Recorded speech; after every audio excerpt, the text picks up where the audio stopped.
Best varicose wines చికిత్సనే పొందండి. నొప్పి లేని చికిత్స కోసం సంప్రదించండి ఎబిస్ హాస్పిటల్. నమస్తే రమగారు. నమస్తే జయ. రమగారు, మనకి ఈ నెలలోనే వసంత పంచమి ఉంది. మరి పంచమి యొక్క విశిష్టత, ప్రత్యేకమైన పూజా విధానాలు చేస్తూ ఉంటాం సరస్వతీదేవికి కదా. అవును, మనకి బాసర్లో కూడా చాలా బాగా చేస్తారు పూజ. వర్గల్లో కూడా బాగా చేస్తారు. అవును రమ్మగారు, వర్గాలు వెళ్ళాలి రమ్మగారు, ఎప్పటి నుంచో అనుకుంటా ఉన్నాను. వెళ్దాం. బాసర వెళ్ళాను కానీ వెళ్దాం. ఒకసారి వెళ్దామండి. సాయంకాలము వర్గల్లో ఆ, హారతి ఇచ్చే వేళ మాకు బాగుంటుంది. అవునా? కొన్నేళ్ల క్రితం మేము వెళ్తే హారతి ఇస్తారు ఉండండి అని చెప్పారు. ఏ సమయానికండి? 7 గంటలు 7:15 అనుకుంటున్నాను నేను. 7 తర్వాతే మొత్తం దీపాలన్నీ ఈ ఎలక్ట్రిసిటీ దీపాల లైట్లనే తీసేశారు. అమ్మవారు ఒక తెల్లని చక్క వస్త్రం, అది మహా చక్కటిది. సాయంకాలాలు మహా బాగుంటుంది. ఆ హారతి ఇస్తుంటే ఆమె హారతితో పాటు కళ్ళు తిరుగుతున్నట్టున్నాయి జయ, పైకి కిందకి. బా, ఎంత బాగుందంటే ఆ వర్గంలో అమ్మవారి దర్శనం ఆ సాయంకాలం వేళ. ఒక 5-6 సంవత్సరాలైనా అయింది, బ్రెయిన్లో ఇంచి పోలా అది. అవునా? అంత అద్భుతంగా ఉంది. ఓకే. అన్ని హారతులు ఇస్తారు సాయంకాలం వేళ. ఆహా. ఈ హారతి ఇచ్చే వేళలు అమ్మవార్ల దేవాలయాలు అన్నిట్లలోనూ విశేషంగా ఉంటాయి. ఆ తర్వాత ఇంకా క్లోజ్ చేసేస్తారు, దాని తర్వాత మూసేస్తారా? ఇంకా కాసేపు అయిన తర్వాత క్లోజ్ అయిపోతుంది. మహామంగళ హారతి అని ఆ. సాయంకాలాలు ఆహా, ఇస్తారు. ఆహా. చాలా బాగుంటుంది. ఓకే. వసంత పంచమి, ఉమ్. మాఘశుద్ధ పంచమిని వసంత పంచమి చెప్తారు. అయితే ఇప్పుడు మనం సరస్వతి పూజ చేసుకుంటున్నాం, కానీ ఇది వరకు ఈ వసంత పంచమిని వసంతోత్సవంగా చేసేవాళ్ళు. ఉహుం. ఇదేంటంటే మన్మధుడు, రతిదేవి, వసంతుడు, ఈ ముగ్గురు అవతారాలు వేసుకుని వసంతోత్సవం రంగులు చల్లుతూ చేసుకునే ఉత్సవంగా కూడా ఈ వసంతోత్సవాన్ని చేసుకునేవాళ్ళట. ఇప్పుడు ఇది వసంతం ఇప్పుడే రాదు, మాఘ పాల్గుణాలు అయిన తర్వాత చైత్రము వైశాఖము కదా వసంత ఋతువు. అవును. వసంత ఋతువు ఆగమనానికి ముందొచ్చే ఋతువులోనే ఈ వసంతం ఆడేవాళ్ళట అప్పట్లో. ఉహుం, ఉహుం.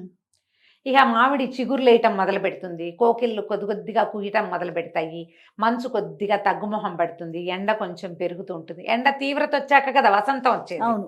ముదిరిన ఎండకి వసంతం వస్తుంది.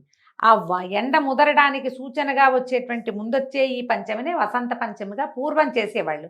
సంస్కృత నాటకాల్లో ఈ వసంతోత్సవం గురించి చాలా విశేషంగా కనపడుతుంది. ఉహుం. డ్రామాస్లో చేసేవాళ్ళు ఇది వరకు. మన పాత సినిమాలలో కూడా ఈ వసంతోత్సవపు హడావిడ్లు 1-2 కనపడేవి. ఏం చేస్తారు రమ్మగారు? వసంతోత్సవం అంటే రంగులు బుక్కాలు చల్లుకోవటం, ఆహా. తర్వాత అందరూ కలిసి నాట్యాలు ఆడటం, ఓ. చెరుగడలు అవి పట్టుకుని ఊరేగటం, ఒకటి మన్మధుడు ఒకటి రతీదేవి వేషం వేసుకోవటం, అందరూ కలిసి అంటే ప్రజలంతా కలిసి సంతోషంగా గడిపే సమయం అన్నమాట ఈ వసంతోత్సవం. ఓకే. దీంతో పాటుగా ఈ రోజున సరస్వతీదేవి జన్మించిందని ఒక ప్రత్యేకమైన విషయం చెప్తారు. ఉమ్.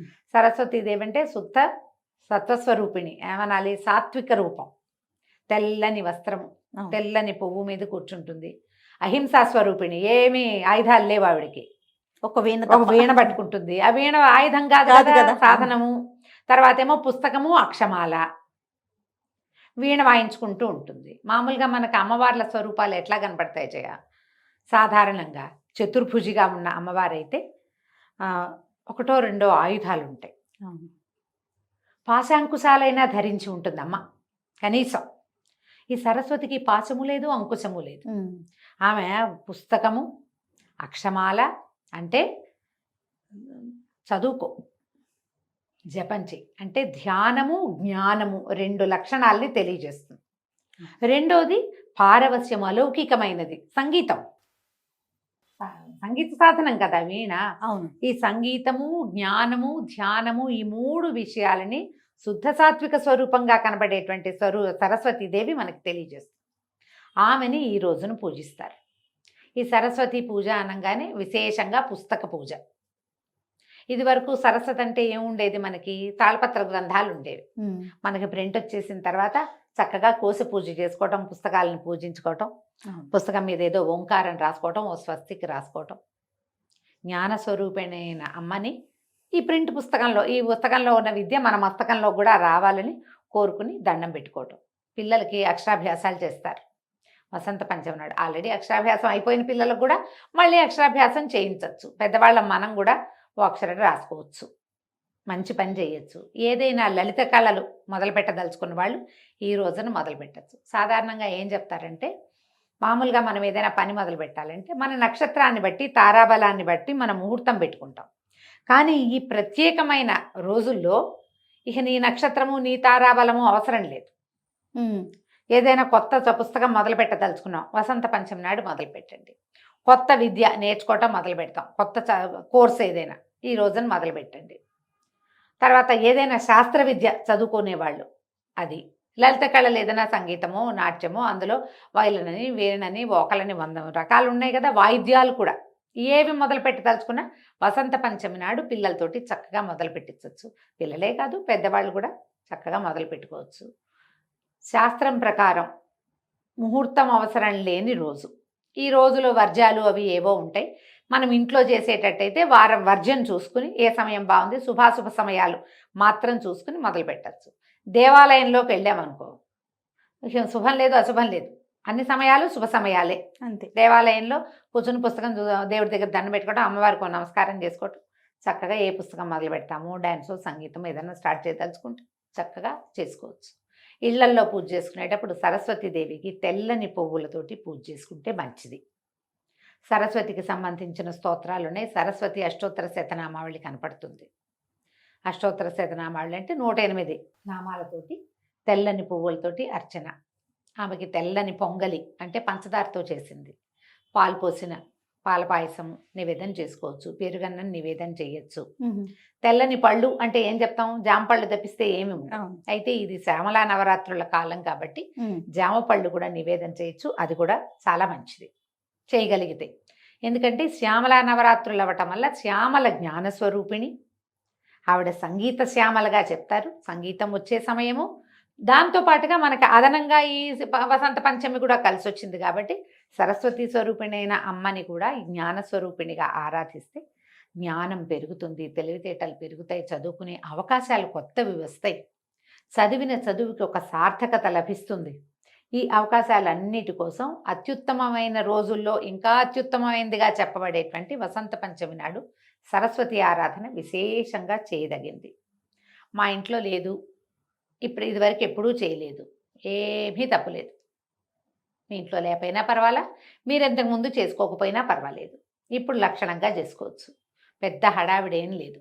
అమ్మవారికి కొంచెం గంధం సమర్పించడం, 2 పువ్వులు సమర్పించడం, తర్వాత ఒక పండు, ఏదైనా నివేదన, ధూపము, దీపారాధన ఎలాగూ చేస్తారు, హారతి ఇవ్వండి, పెద్దవాళ్ళకి నమస్కారం చేసుకోండి, ఇది చాలు. ఇంత మాత్రం. మీకు కుదిరితే దగ్గరలో ఎక్కడైనా సరస్వతి అమ్మవారి ఆరాధన జరిగే దేవాలయాలు ఉంటే అక్కడికి వెళ్ళండి. మన శృంగేరి శారదా పీఠాలు ఉంటే మంచిది. ఇప్పుడు శంకర మఠాలు కనిపిస్తాయి, శంకర మఠంలో అన్ని చోట్ల శారదాంబికే పూజింపబడుతుంది. బోల్డ్ ఉన్నాయి, మనకి దగ్గర అయితే మోతీనగర్లో ఉంది శంకర మఠం, ఎలాగుంది నల్లకుంటలో, ఇంకా ఉన్నాయి 2-3 హైదరాబాద్లో. మీ ఊళ్ళల్లో శంకర మఠాలు ఉంటే శారదాంబని ఆరాధన జరుగుతుంది విశేషంగా. ఆమెకు వెళ్ళి నమస్కారం చేసుకుంటే సరిపోతుంది. ఇంట్లో సరస్వతీదేవి కాలు మీద కాలేసుకుని వీణ పుచ్చుకున్న ఫోటో ఉంటుంది, చక్కగా ఆ ఫోటో ఒకటి ఇప్పటిదాకా లేకపోతే కొని తెచ్చి పెట్టుకోండి ఇంట్లో. ఇట్లా సాత్విక స్వరూపిణిగా ఉన్న అమ్మని చూసి దండం పెడుతుంటే మన విద్య సాత్వికంగా ముందుకెళ్తుంది. నాకు వచ్చేసిందన్న గొప్ప రాదు.